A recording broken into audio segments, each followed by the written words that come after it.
अस्सलाम वालेकुम। आज जिस टॉपिक पे हम बात करने जा रहे हैं वो है effective listening is more important than speaking. कि इफ़ेक्टिवली सुनना, अच्छी तरह से सुनना ज़्यादा ज़रूरी है निस्बत कुछ बोलने के। तो लिसनिंग पावर हमारी है वो ज़्यादा मायने रखती है than speaking power. Listening power is more important in comparison with speaking power. Good listeners becomes great person. हमेशा जो गुड लिसनर्स हैं, अच्छी तरह से बात को अंडरस्टैंड करते हैं, सुनते हैं, समझते हैं, वही लोग आगे जाके अजीम लोगों में शुमार होते हैं। अगर हम लिसन के वर्ड को देखें तो लिसन का वर्ड हमारा 6 अल्फ़ाबेट से मिलके बना है, LISTEN। अगर हम इन 6 लफ्ज़ों को रीशफल कर दें, इनकी अरेंजमेंट चेंज कर दें, तो हमारे पास एक न्यू वर्ड इवॉल्व होता है एंड दैट इज़ साइलेंट। तो लिसन से साइलेंट इवॉल्व हुआ और साइलेंट से लिसन इवॉल्व हुआ। दोनों ही इम्पॉर्टेंट है एक दूसरे के लिए। जब तक हम साइलेंट नहीं होंगे तब तक हम लिसन भी नहीं कर सकेंगे। तो लिसन करने के लिए, कोई बात सुनने के लिए खामोश होना ज़रूरी है। Listening come first. हमेशा लिसनिंग पहले आती है कोई भी कम्युनिकेशन करने के लिए।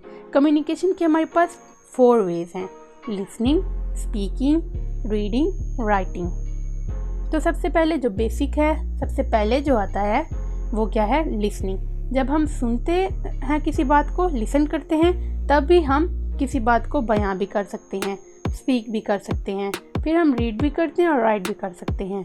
तो लिसनिंग सबसे बेसिक स्टेप है। Importance of listening. हमारे पास काफ़ी सारी इम्पॉर्टेंस है कि सुनना क्यों ज़रूरी है। Communication is incomplete without listening.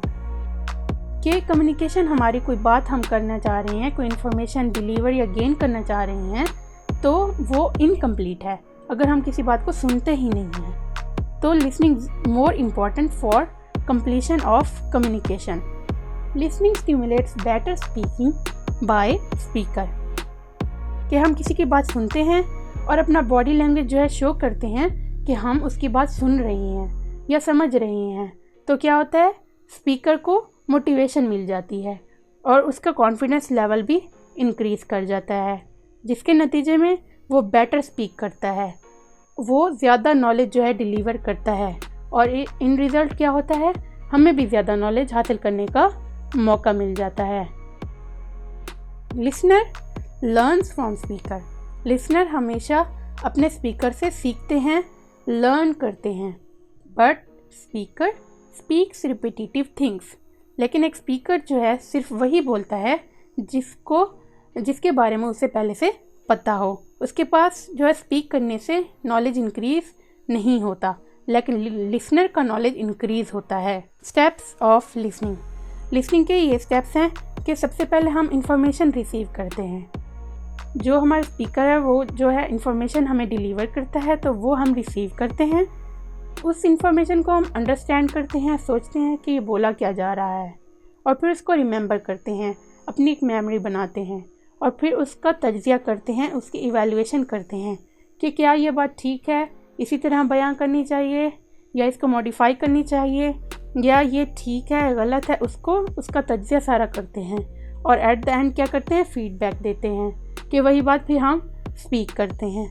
तो लिसनिंग ज़्यादा ज़रूरी है। पहले खामोश होकर सुनना चाहिए, उसको समझना चाहिए, अंडरस्टैंड करना चाहिए, इवैल्यूएट करना चाहिए, उसके बाद अपना फीडबैक दें, चाहे आप स्पीक करते हैं या राइट करते हैं, तो ये आपका फीडबैक होगा। Be an effective listeners. तो इफ़ेक्टिव लिसनर होना ज़रूरी है। ये नहीं है कि आपकी बॉडी लैंग्वेज तो शो कर रही है कि आप सुन रहे हैं और हाँ में हाँ मिला रहे हैं और अपना सर हिलाए जा रहे हैं और आपका माइंड कहीं और है।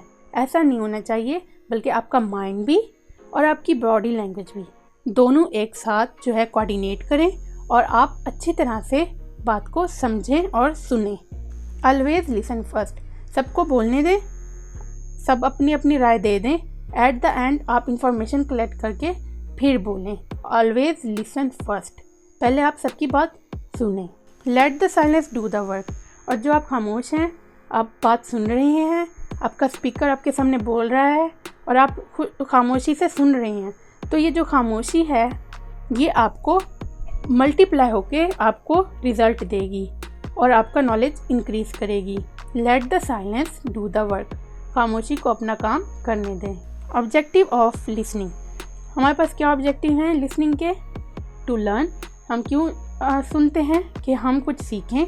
टू इंक्रीज़ अंडरस्टैंडिंग, कि हमारी अंडरस्टैंडिंग जो है इंक्रीज़ करें, हम किसी बात को समझें अच्छी तरह से। टू एडवाइस, कि हम किसी को नसीहत कर सकें। कब नसीहत करेंगे? जब हम पहले उनकी बात सुनेंगे, उनके ओपिनियन सुनेंगे और उसको एवेलुएट करेंगे, अंडरस्टैंड करेंगे। उसके बाद हमें मौका मिलेगा कि हम एडवाइस भी कर सकें, उनको नसीहत भी कर सकें। टू रिलीव बोर्डम, कि बोरियत ख़त्म करने के लिए भी हम सुनते हैं। फॉर एग्ज़ाम्पल हम म्यूज़िक सुनते हैं, तो ये हम रिलीव बोर्डम करते हैं। कॉन्फिडेंस इज़ साइलेंट, जो हमारा कॉन्फिडेंस है वो हमेशा साइलेंट होता है। कि अगर हम कॉन्फिडेंट हैं तो हम खामोश होंगे, लेकिन अगर हमें इनसिक्योरिटीज़ हैं या हमारा कॉन्फिडेंस जो है लूज़ हो रहा है तो हम लाउड होंगे, हम बोलने की कोशिश करेंगे। The biggest communication problem is we do not listen to understand, we listen to reply. कि सबसे बड़ी जो हमारा यहाँ पे फ्लॉ है कम्युनिकेशन का, सबसे बड़ा हमारा कम्युनिकेशन का प्रॉब्लम है वो क्या है? हम इसलिए सुनते हैं कि हमने सुन के जवाब देना है, इसलिए नहीं सुनते कि हमने सुन के कुछ अंडरस्टैंड करना है, अपनी नॉलेज इंक्रीज़ करनी है। तो हमें इस फ्लॉ को ख़त्म करना चाहिए, अच्छी तरह से बात को सुनना चाहिए। और क्यों सुनना चाहिए? कि हमारा नॉलेज इंक्रीज़ हो, ना कि हमें इसका जवाब देना है। कंक्लूजन हमारे पास है, if you want to be influential you need to win the hearts and minds of other. अगर आप किसी को इन्फ्लुएंस करना चाहते हैं, किसी के ऊपर अपना इम्पैक्ट डालना चाहते हैं, तो क्या होगा? आपको उनके दिल भी और उनके दिमाग भी जीतने पड़ेंगे। You need them to know like and trust you, कि आपको चाहिए कि आप उनको ऐसे शो करें कि वो आपको जाने, आपको पसंद करें और आप पे ट्रस्ट भी करें। तो क्या होगा? आपको अंडरस्टैंड करना ज़रूरी है उनको। आपको ये देखना है कि वो सोचते क्या हैं, उनकी थिंकिंग क्या है और उनकी फीलिंग क्या है। जब तक आप ये समझ नहीं सकते कि वो सोचते क्या हैं, वो आपसे चाहते क्या हैं, उनकी फीलिंग क्या है, तो आप उन पर इन्फ्लुएंस भी नहीं कर सकते। तो ये सब समझने के लिए, उनकी थिंकिंग पावर समझने के लिए, उनके फीलिंग समझने के लिए आपको पहले गुड लिसनर होना चाहिए। आपको पहले उनकी बात सुननी चाहिए, उसके बाद ही आप आगे उनको इन्फ्लुएंस कर सकते हैं। We have 2 ears and 1 tongue so that we would listen more and talk less। हमारे पास 2 कान हैं और ज़बान हमारी एक है, कि हम ज़्यादा से ज़्यादा सुनें और कम से कम बोलें। Thank you. अल्लाह हाफिज़।